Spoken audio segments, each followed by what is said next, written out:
What happened when a single question from a reporter brought an entire room to a standstill? It wasn't the kind of question you'd expect during a press briefing. This wasn't about policies, budgets, or national issues.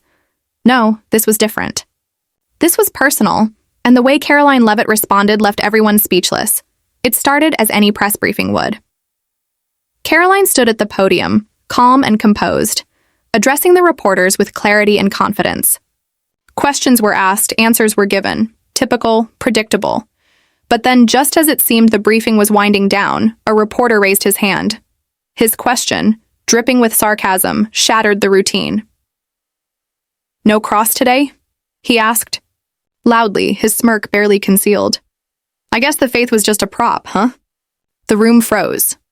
Conversation stopped mid-sentence. Fingers hovered above keyboards.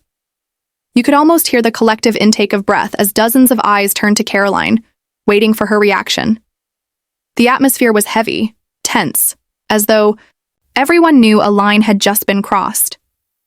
Karoline stood there, the faintest pause before she spoke.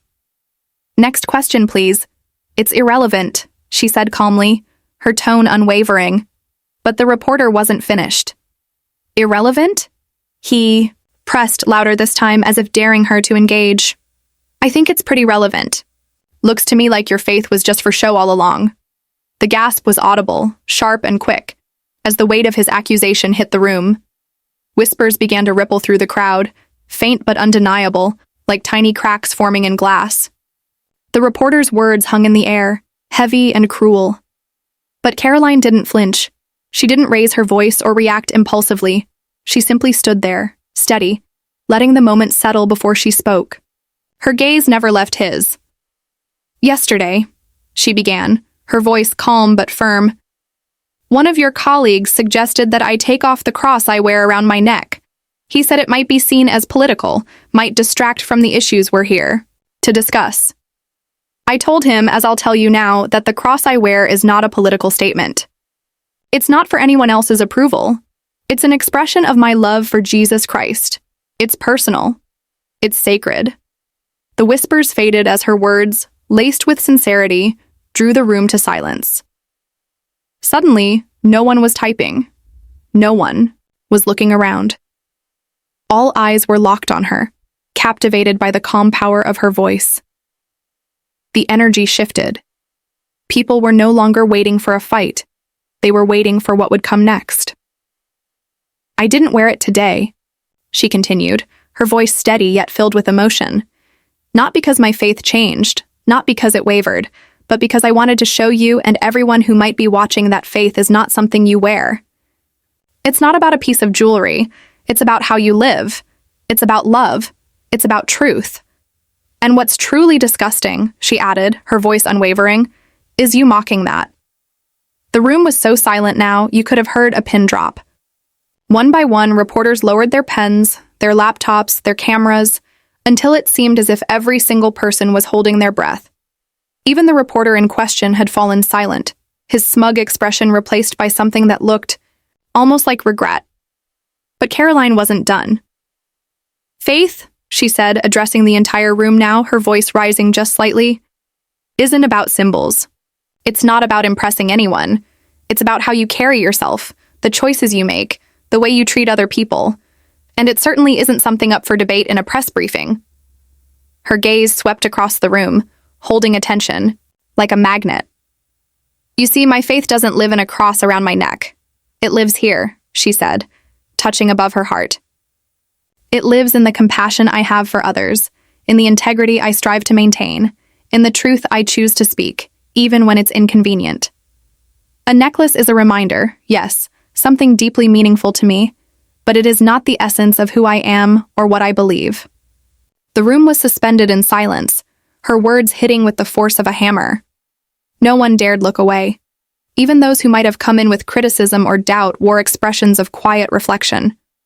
Karoline's conviction was unshakable, her voice unyielding, and as she spoke, you could feel the tide beginning to turn. "What saddens me," she continued, her voice softening but no less powerful, "is that we live in a time where faith in any form is so misunderstood, so quickly mocked. And I feel sorry for those who choose to tear it down because they've missed the point entirely. Faith isn't loud. It doesn't demand to be seen or celebrated or approved of by others. It quietly sustains you. It gives you peace when everything around you is chaos, and it gives you strength when people try their hardest to take it from you. For a brief moment, she was quiet, letting the gravity of her words settle. Then she turned, back to the reporter who had started it all. "You mocked something sacred to me, something deeply personal," she said, her tone now serious but devoid of malice. "And yet you haven't shaken me. My faith remains as strong as it was yesterday, as it was the day before, and as it will be tomorrow. Because my faith isn't built on your perceptions. It's built on love. And I would encourage you to reflect on what you build your actions on. Words can tear down or they can lift up. You chose the former today, but it's never too late to choose differently." She took a step back, her eyes scanning the room one last time. "Shall we move on to the next question?" she asked, her composure flawless. What followed was something unprecedented. It wasn't chaos, nor was it outrage. It was quiet admiration. There were no follow-up accusations, no smug comments, no attempts to twist her words. The room, filled with seasoned reporters who weren't easily impressed, seemed almost in awe. The ripple effect of that moment didn't stop in the briefing room. It spread, reaching everyone who heard her story. Because in a world where words are often used as weapons, Karoline Leavitt had reminded everyone of their power to teach, to inspire, and to unite, even in the face of criticism. And that's the lesson her story leaves behind. True faith isn't about winning arguments or silencing critics. It's about standing firm in your values, speaking your truth with grace, and showing the world that what's in your heart will always matter more than what's around your neck.